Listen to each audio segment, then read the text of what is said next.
જતા જતા મેઘરાજાએ સુરતને ધમરોળી નાખ્યું. સુરતના લિંબાયતમાં આભ ફાટ્યું. મેઘરાજા વિદાય કરવાની તૈયારી કરી રહ્યા છે, પરંતુ 2 દિવસથી સુરતમાં રોકાણ કરી રાખ્યું છે. સતત બીજા દિવસે સુરતમાં સવારથી જ અષાઢ માસ જેવો માહોલ જામ્યો હતો.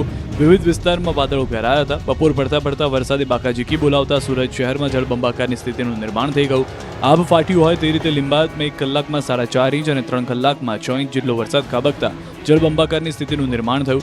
શહેરના રાજુનગર પોલીસ ચોકીની સામે આવેલા આશાનગરમાં લોકોના ઘરોમાં પાણી ઘૂસી ગયા, તો અનેક વિસ્તારોમાં ગોઠણસમાં પાણી ભરાયા. અન્ય વિસ્તારોમાં પણ 1 ઇંચથી 2 સુધીનો વરસાદ વરસ્યો. શહેરના અડાજણ, અઠવા, રાંદેર, ડુમ્મસ, વરાછા અને ઉધના વિસ્તારમાં પહેલા ધીમી ધારે વરસાદ શરૂ થયો, પછી વરસાદની તીવ્રતા વધી ગઈ. તો સુરતના ડુંબાલ વિસ્તાર બેટમાં ફેરવાયો. ભારે વરસાદ બાદ ગટરિયા પાણી બેક મારતા રોડ પર નદી પસાર થતી હોય તેવા દ્રશ્યો સામે આવ્યા. બીજી તરફ નવરાત્રીને હવે ગણતરીના દિવસો જ બાકી રહ્યા છે, ત્યારે જ સુરત શહેરમાં મેઘરાજાએ દસ્તક દેતા ગરબે ઘૂમવા થનગનતા ખેલૈયાઓની ચિંતા વધી છે. તો હવામાન વિભાગની આગાહી પ્રમાણે મધ્ય ગુજરાતના શહેર ગામડાઓમાં વરસાદ પડ્યો. કરજણ તાલુકા તેમજ ગ્રામ્ય પંથકમાં વરસાદ શરૂ થયો. કરજણ, જૂના બજાર, નવા બજાર, ખાવડ ચોકડી, પાદરા રોડ, આમોદ રોડ સહિત કરજણ શહેર વિસ્તારમાં પણ વરસાદ પડતા રોડ પર પાણી વહેતા થયા. કરજણમાં અત્યાર સુધીમાં સિઝનનો કુલ 39.96 ઇંચ વરસાદ પડી ચૂક્યો છે.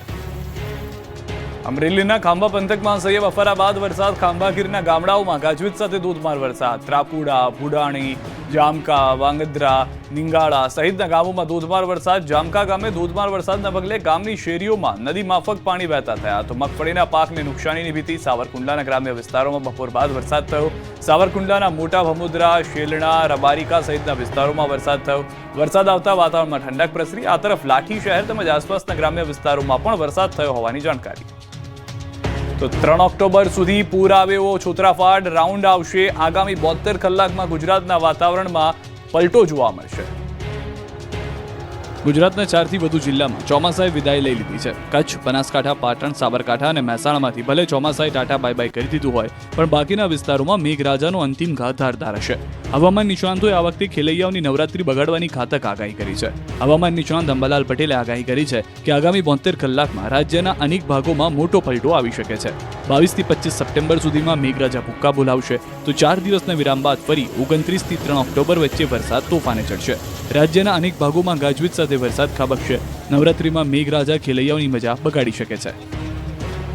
નવરાત્રી અંગે જોવા જઈએ તો પણ હવામાનમાં પલટો આવશે અને નવરાત્રીની શરૂઆતમાં વરસાદ થવાની શક્યતા છે કોઈ ભાગમાં, પરંતુ તારીખ 25મી સપ્ટેમ્બરે પણ હવામાનમાં પલટો આવશે અને તારીખ 29 થી 4 સપ્ટેમ્બરમાં રાજ્યના ઘણા ભાગોમાં भारी वरसाद થવાની શક્યતા છે. કેટલાક ભાગમાં અતિ ભારે વરસાદ થવાની શક્યતા રહેશે. 19 से लेकर 25 सितंबर तक इसमें हल्का से मध्यम बरसात का संभावना रहेगा दोनों गुजरात रीजन और सौराष्ट्र कच्छ रीजन में. અંતે અનિરુદ્ધસિંહ જાડેજાનું ગોંડલના કોર્ટમાં સરેન્ડર. પોપટ સોરઠિયા હત્યા કેસમાં હાજર થયા. ગોંડલ કોર્ટમાં પોપટ સોરઠિયા હત્યા કેસમાં રીબડાના અનિરુદ્ધસિંહ જાડેજાએ સરેન્ડર કર્યું. સુપ્રીમ કોર્ટ દ્વારા આપવામાં આવેલી રાહત અપાયા બાદ હટાવી લેવાઈ હતી, ત્યારે ગોંડલની 3જા એડિશનલ સિનિયર સિવિલ જજ R.S. રાઠોડની કોર્ટમાં હાજર થયા હતા. જાડેજાના કોર્ટમાં હાજર થતાં જ મોટી સંખ્યામાં તેમના સમર્થકો કોર્ટ પરિસરમાં ઉમટી પડ્યા, જેને પગલે પોલીસે ચુસ્ત બંદોબસ્ત ગોઠવી દીધો. મહત્વનું છે કે 18 સપ્ટેમ્બરના રોજ પોપટ સોરઠિયા હત્યા કેસમાં સરેન્ડર કરવાનો અંતિમ દિવસ હતો. જોકે સુપ્રીમ કોર્ટે તેમને 1 અઠવાડિયા માટે સ્ટે આપ્યો, જે પાછળથી હટાવી લેવામાં આવ્યો. આ સમગ્ર ઘટનાક્રમ બાદ જાડેજાની હાજરી ખૂબ જ મહત્વપૂર્ણ માનવામાં આવી રહી છે. આ તરફ 2 હાથ જોડી જેલની બહાર આવ્યો દેવાયત ખવડ. પ્રસિદ્ધ ડાયરા કલાકાર દેવાયત ખવડ સહિતના 7 આરોપીને વેરાવળ ડિસ્ટ્રિક્ટ સેશન્સ કોર્ટે અંતે રાહત આપતા જામીન મંજૂર કર્યા હતા. કોર્ટે દેવાયત ખવડને 1 લાખના વ્યક્તિગત તથા અન્ય આરોપીઓને 25,000ના બોન્ડ સાથે શરતી જામીન આપ્યા હતા. ત્યારે જૂનાગઢ જિલ્લા જેલમાંથી અંતે દેવાયત ખવડને છુટકારો મળ્યો. જેલમાંથી બહાર આવી વકીલ સાથે ગાડીમાં બેસી ઘર તરફ રવાના થયા હતા. દેવાયત ખવડ 2 હાથ જોડીને જેલની બહાર આવ્યો હતો. કોર્ટના આદેશ મુજબ દેવાયત ખવડને ₹1 લાખના વ્યક્તિગત બોન્ડ પર જામીન આપવામાં આવ્યા છે, જ્યારે અન્ય 6 આરોપીઓને ₹25,000ના બોન્ડ મૂકવા પડશે. ઉપરાંત કોર્ટે કડક શરતો પણ ફરમાવી છે. આરોપીઓને દર 15 દિવસે તાલાલા પોલીસ સ્ટેશનમાં ફરજિયાત હાજર થવું પડશે. સાથે જ દેવાયત ખવડ તથા અન્ય આરોપીઓ પર સુરેન્દ્રનગર અને અમદાવાદ જિલ્લામાં પ્રવેશ પ્રતિબંધ પણ મૂકવામાં આવ્યો છે. 17 સપ્ટેમ્બરના તાલાલા કોર્ટે દેવાયત ખવડ સહિત તમામ આરોપીઓના જામીન ફગાવતા તેમને જૂનાગઢ જેલમાં ખસેડવામાં આવ્યા. જોકે 18 સપ્ટેમ્બરના ડિસ્ટ્રિક્ટ સેશન્સ કોર્ટના આદેશ બાદ આરોપીઓ જામીન પર મુક્ત થતા તેમના પરિવારજનો અને ચાહકોમાં